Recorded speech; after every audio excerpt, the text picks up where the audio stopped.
Hi అండి. Welcome back to our channel. అందరు ఎలా ఉన్నారు? బాగున్నారు కదా? ఈరోజైతే నేను క్లీనింగ్ వ్లాగ్ అనేది మీతో షేర్ చేసుకుందాం అనుకుంటున్నాను. ఉగాది ఫెస్టివల్ దగ్గరకు వస్తుందని. ఇప్పుడైతే బ్రేక్ఫాస్ట్కి పెసరట్టు చేద్దాం అనుకుంటున్నాను. ఈ పెసరట్టు కోసం ముందు రోజు నైటే కొంచెం పెసర్లు, కొంచెం రైసు, మెంతులు వేసి నానబెట్టుకున్నాను. ఇవన్నీ ఉదయాన్నే గ్రైండ్ చేసుకునే ముందు కొంచెం పచ్చిమిర్చి, జీలకర్ర, అల్లం వేసి గ్రైండ్ చేసుకుంటున్నాను. ఇప్పుడైతే పెసరట్టు అయితే వేసేసుకుంటున్నాను. ఈ పెసరట్టు అనేది మీకు టేస్ట్గా ఉండాలంటే కొంచెం నెయ్యి, ఆనియన్స్, జీలకర్ర వేస్తే టేస్ట్గా అయితే వస్తుంది పెసరట్టు. దీనికి కాంబినేషన్ అయితే ఈరోజు నేను కొబ్బరి చట్నీ, టమోటో చట్నీ అయితే చేశాను. ఇప్పుడైతే పాపకు పెట్టేశాను. లంచ్ బాక్స్కి ఎగ్ కర్రీ అయితే చేయాలనుకుంటున్నాను. ఎగ్ కర్రీ కూడా కంప్లీట్ అయిపోయింది. ఇప్పుడు పాపకైతే స్కూల్కి వెళ్ళిపోయింది. లంచ్ బాక్స్ ప్యాక్ చేసి పెట్టి పంపించేశాను. తర్వాత నేను మా హస్బెండ్ అయితే టిఫిన్ అయితే చేశాము. తను కూడా టిఫిన్ చేసేసాడు. ఇప్పుడు తనకు కూడా లంచ్ బాక్స్కి పెడుతున్నాను. తను వెళ్ళిపోయాక క్లీనింగ్ వ్లాగ్ అనేది స్టార్ట్ చేశాను.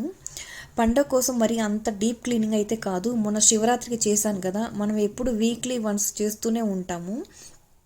అయితే లాస్ట్ టైం అయితే క్లీన్ చేయనివి కొన్ని ఉంటాయి కదా, ఇప్పుడైతే చేస్తున్నాను. ఇవన్నీ అయితే ఆర్టిఫిషియల్ లీవ్స్, తోరణాలు కొన్ని ఉంటాయి కదా, డెకర్ కోసం యూజ్ చేస్తాము. వీటికి డస్ట్ జిడ్డులాగా అయితే పట్టేస్తుంది. మనం డైలీ అలా బ్రష్తో డస్టింగ్ చేస్తాము, అంతేకాని ప్రత్యేకంగా వీటిని అయితే కడగము. అందుకని వీటిని టబ్లో డిటర్జెంట్ లిక్విడ్ వేసి వాటర్ మురిగేంత వరకు అలా నానబెట్టేసి ఫస్ట్ ఇవి క్లీన్ చేశాను. తర్వాత టెర్రస్ పైకి వెళ్ళి ఆరబెట్టేశాను. తర్వాత కొంచెము ప్లాంట్స్ ఉంటే వాటితో వాటర్తో స్ప్రే చేసుకుంటున్నాను, డస్ట్ అంతా పోతుందని. పాప స్కూల్ నుండి వచ్చేసరికి పనులన్నీ తొందరగా అయిపోవాలని తొందరగా చేసుకుంటున్నాను. ఇంకొకటి ఏమిటంటే అన్ని పనులు ఒకే రోజైతే నేను పెట్టుకోను, స్ట్రైన్ అయిపోతారని. మళ్ళీ ఫెస్టివల్ టైంలో మనకు అన్హెల్తీ అయిపోతుంది.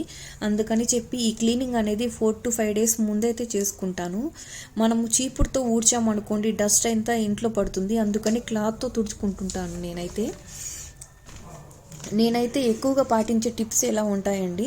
ఫస్ట్ ఏం చేస్తానంటే కర్టెన్స్ అనేది రిమూవ్ చేస్తాను. ఆ తర్వాత బూజులు పై నుండి మనము క్లీనింగ్ స్టార్ట్ చేస్తాము. మనం ముందే కింద క్లీన్ చేసి పైన బూజులు పట్టేస్తే మళ్ళీ ఆ డస్ట్ అంతా కింద అయితే వస్తుంది. అందుకే నేను ఫస్ట్ పైన క్లీన్ చేసి తర్వాత కింద క్లీన్ చేస్తాను. తర్వాత నేను అయితే కర్టన్స్ ఎప్పుడు హ్యాండ్ వాష్ అయితే చేస్తాను, వాషింగ్ మిషన్లో అయితే వేయను, ఆ రింగ్స్ అన్నీ పోతుంటాయని. ఈరోజు ఏమిటంటే మొత్తం క్లీనింగ్, బూజులు, ఫ్యాను, టీవీ దగ్గర నుంచి కొన్ని బొమ్మలు ఉంటాయి కదా, అవి కూడా క్లీన్ చేసుకుంటున్నాను. ఆ తర్వాత బెడ్రూము, కిచెను పైన అంతా క్లీన్ చేస్తాను. ఇంకా పూజ గది అంతా ఉంది కదా, ఒకరోజైతే పెట్టుకుంటాను. ఎలాగో దేవుడి పటాలు, పూజ సామాన్లు క్లీన్ చేయాలి కదా, ఫెస్టివల్ దగ్గరకు వస్తుందని. అందుకే అవి సపరేట్ తర్వాత రోజైతే నేను క్లీన్ అయితే చేసుకుంటాను. ఇప్పుడు అన్నీ ఒకే రోజైతే పెట్టుకున్నాను, చాలా స్ట్రైన్ అయిపోతానని. ఇప్పుడైతే నేను main doors, bedroom door clean చేసుకుంటున్నాను. మీరు కూడా మీ పండగ పనులు స్టార్ట్ చేశారా? ఎంతమంది స్టార్ట్ చేశారో ఒకసారి కామెంట్ చేయండి.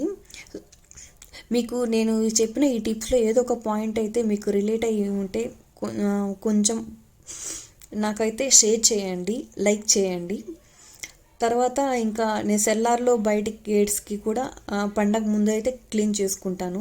ఇప్పుడు క్లీన్ చేసామనుకుంటే మళ్ళీ డస్ట్ అనేది అయితే వస్తుంది. అందుకైతే ఇప్పుడైతే నేను క్లీన్ చేయను. ఫెస్టివల్ ముందు రోజే నేను క్లీన్ చేసుకుంటాను. మొత్తం పైనుంచి క్లీన్ చేయాలి. మేము ఎలాగో ఫస్ట్ ఫ్లోర్లో ఉంటాం కాబట్టి గ్రౌండ్ ఫ్లోర్లో అంతా వెహికల్స్ ఉంటాయి. ఇంకా రోజు నడుస్తూనే ఉంటారు కదా అందరూ. డస్ట్ అంతా ఎక్కువ అయితే పడుతుంది, ఇంకా చెప్పనక్కర్లేదు. అంతేనండి. ఈ వీడియో కనుక మీకు నచ్చినట్లయితే ప్లీజ్ లైక్ అండ్ సబ్స్క్రైబ్ చేసుకోండి. Thank you.